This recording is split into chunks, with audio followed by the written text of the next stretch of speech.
DNA की अगली खबर में हम आपको जो बातें बताने वाले हैं उसे देखकर हर गाय प्रेमी को पीड़ा का अनुभव होगा। यह खबर उन गोरक्षकों के लिए भी देखना जरूरी है जो ये दावा करते हैं कि गाय को बचाने के लिए वो अपनी जान भी दे सकते हैं। अब दिल थाम लीजिए और कुछ तस्वीरें देख लीजिए। मरणासन, चोटिल, भूखी प्यासी, कुपोषित, माता कही जाने वाली इन गायों की हालत देखकर ही दया आ जाती है। समझ नहीं आता कि जिस देश में गायों को पूजा जाता है उस देश में गायों की ऐसी दयनीय स्थिति कैसे हो सकती है। और जब गायों की यह हालत किसी गौशाला में हो तो हैरानी भी होती है और गुस्सा भी आता है। जिन लोगों का काम ही गोवंश की सेवा करना और उनकी देखभाल करना है, आखिर वो कर क्या रहे हैं। इससे भी ज्यादा हैरानी तब होती है जब गायों का ये हाल उस प्रदेश में हो जिसके मुख्यमंत्री योगी आदित्यनाथ के गो प्रेम की मिसालें दी जाती हैं।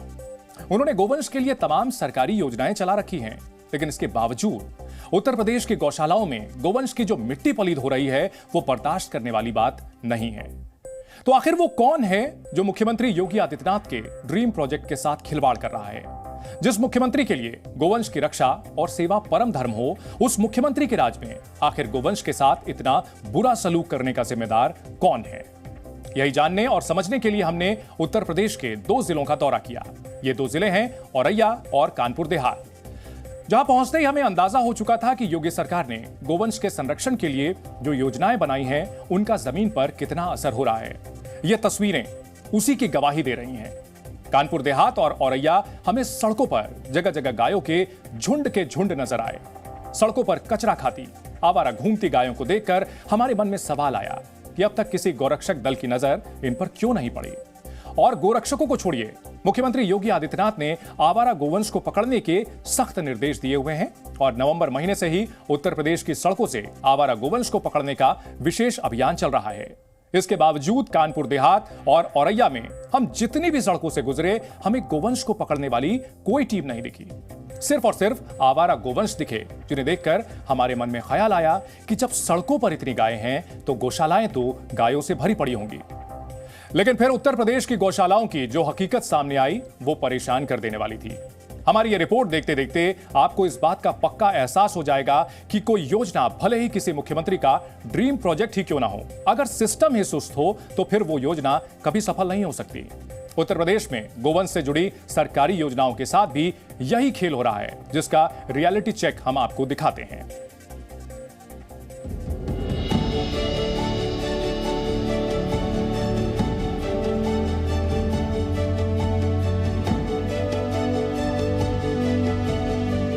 उत्तर प्रदेश के मुख्यमंत्री योगी आदित्यनाथ को गोवंश से जितना प्यार, स्नेह और मोहब्बत है, ये तस्वीरें इसकी बानगी।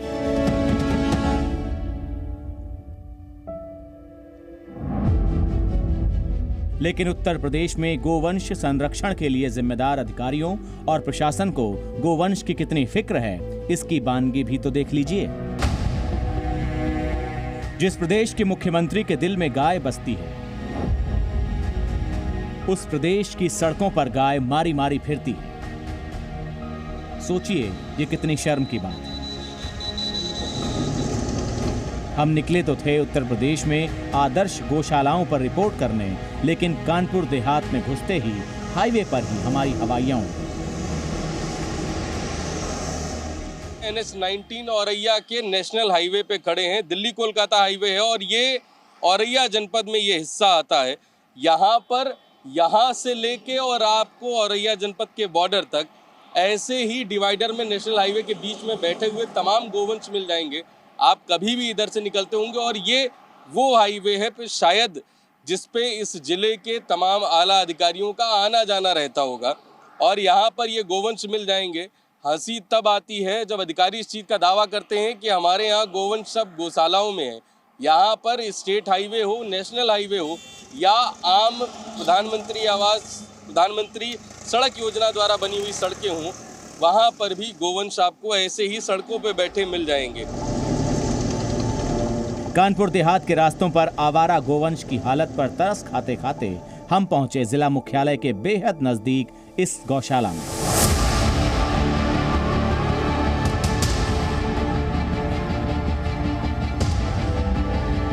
यहाँ पहुंचकर हमें अंदाजा हुआ कि असल में तरस खाने लायक हालत तो गौशाला में रहने वाली गायों की है।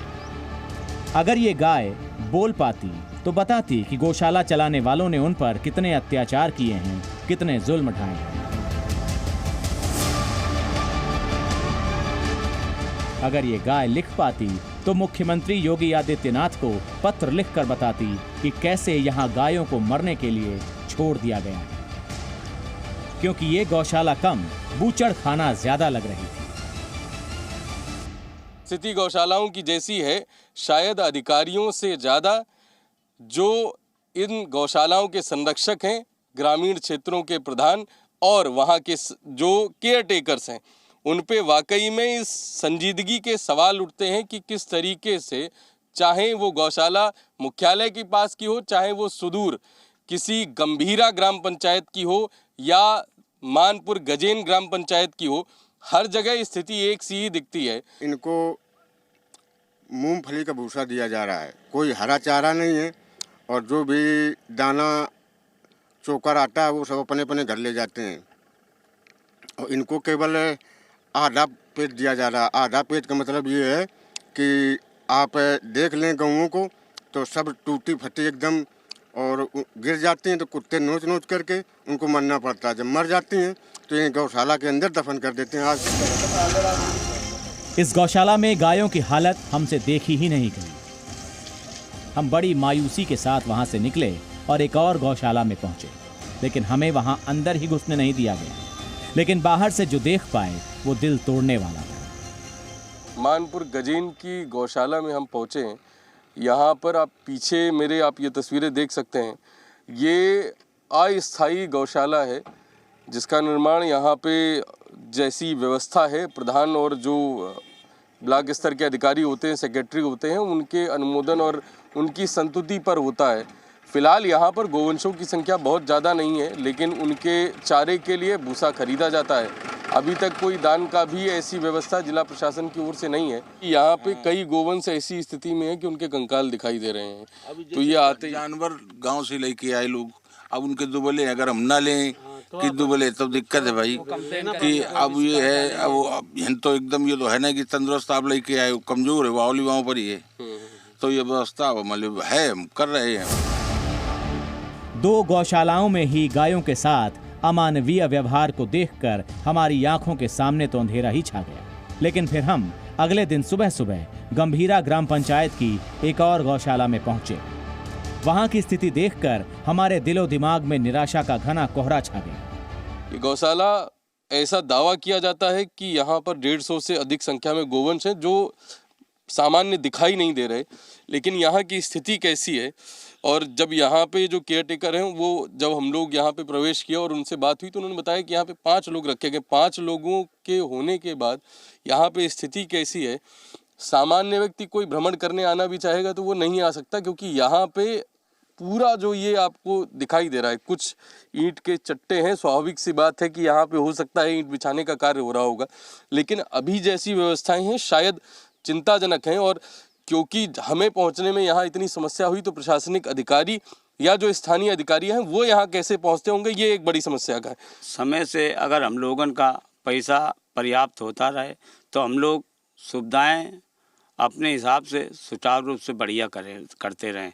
अभी हमारे यहाँ बहुत दिक्कत थी। अब ये ईंटा अभी जांच हुआ था तो ईंटा ये बिछ रही, अब हम लोगों को कुछ राहत होगा। नहीं, इससे पहले सब कच्चे में ही था। पहले सब कच्चे में था, पानी भर जाता था यहाँ पे। कहने को तो गौशालाओं में बीमार गोवंश के इलाज के लिए डॉक्टर्स का भी इंतजाम है, लेकिन डॉक्टर तो छोड़िए, कानपुर देहात की जितने भी गौशालाओं में हम गए वहां गोवंश को चारा पानी देने तक को कोई तैयार नहीं। तमाम गौशालाओं की स्थिति देखते देखते इस समय हम बरीगांव गांव की ग्राम पंचायत में जो गौशाला है वहां पर पहुंचे हुए हैं। और यहाँ पे अभी स्थिति ऐसी है कि यहाँ पे भी कहा जा सकता है कि जो व्यवस्थाएं वाकई में मूलभूत तरीके से यहाँ पर होनी चाहिए शायद वो नहीं दिखाई देती, क्योंकि बड़ी समस्या जो है वो समय पे बजट आने की है। क्या यहाँ पे डॉक्टर वगैरह समय पे आते हैं, परीक्षण होता है गायों का? अब डॉक्टर का फोन करो तो वो आता है नहीं, समय पे क्या करना। कानपुर देहात की ग्राम पंचायतों में गौशालाओं का रियलिटी चेक करने के बाद हम रसूलाबाद नगर पंचायत से गुजर रहे थे। हमें अंदाजा हुआ कि गौशाला में रहने वाली गायों से ज्यादा अच्छी स्थिति तो सड़कों पर घूमते आवारा गोवंश की है। तभी तो गौशालाओं की अव्यवस्था की सताई हुई गायें भी मौका मिलकर ही भागकर सड़कों पर आ जाती हैं। देहात क्षेत्र में गौशालाओं की स्थिति क्या है, मैं आपको एक उदाहरण दिखाता हूँ। ये पीछे जो गोवंश आ रहा है, इसके कान पे, दोनों कान पे आपको UPLDB करके मार्क दिखाई देगा। इस मार्क का ही मतलब होता है कि गौशालाओं में जो गोवंश रखे जाते हैं उनको कहीं ना कहीं आइडेंटिफाई करने के लिए मार्क किया जाता है। और ये जो आवारा पशु हैं, ये गौशाला से बाहर क्या कर रहे हैं, ये यहाँ का स्थानीय प्रशासन बताएगा।